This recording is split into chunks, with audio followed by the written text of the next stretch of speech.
भारतीय राजनीति और समाज में बदलाव के चलते संविधान में अब तक 106 संशोधन हुए हैं।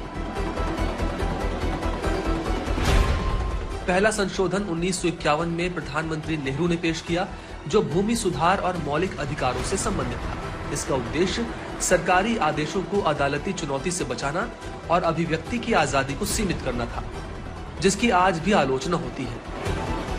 1951 में ये पाप किया गया, लेकिन देश चुप नहीं था। उस समय राष्ट्रपति डॉक्टर राजेंद्र प्रसाद जी ने चेताया, ये गलत हो रहा है। उस समय स्पीकर पद पर बैठे हुए हमारे स्पीकर महोदय ने भी पंडित जी को कहा, गलत कर रहे हो। इतना ही नहीं, आचार्य कृपलानी जी, जयप्रकाश नारायण जैसे महान कांग्रेसी लोगों ने भी पंडित नेहरू ने कहा कि ये रोको, लेकिन पंडित जी का अपना संविधान चलता था और इसलिए उन्होंने इतने वरिष्ठ महानुभावों की सलाह मानी नहीं और उसे भी उन्होंने दरकिनार कर दिया।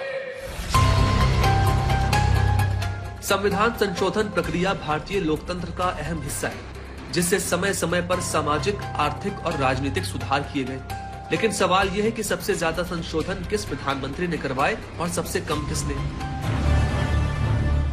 संविधान संशोधनों के आंकड़ों पर नजर डालें तो इंदिरा गांधी के कार्यकाल में सबसे ज्यादा 28 संशोधन हुए, जिनमें अधिकांश आपातकाल के दौरान किए गए संशोधन थे। जवाहरलाल नेहरू के कार्यकाल में 17 संशोधन हुए, जिसमें पहला संशोधन साल 1951 में किया गया। राजीव गांधी के कार्यकाल में 10 संशोधन हुए, जिनमें 52वां संशोधन दल बदल विरोधी कानून महत्वपूर्ण था। मनमोहन सिंह के नेतृत्व में 7 संशोधन हुए। संविधान में अटल बिहारी वाजपेयी की सरकार ने 14 संशोधन किए, जबकि नरेंद्र मोदी सरकार के 2 कार्यकाल को मिलाकर अब तक 8 संशोधन हुए हैं। 1975 में लगाए गए आपातकाल के दौरान इंदिरा गांधी ने संविधान में कई बड़े बदलाव किए।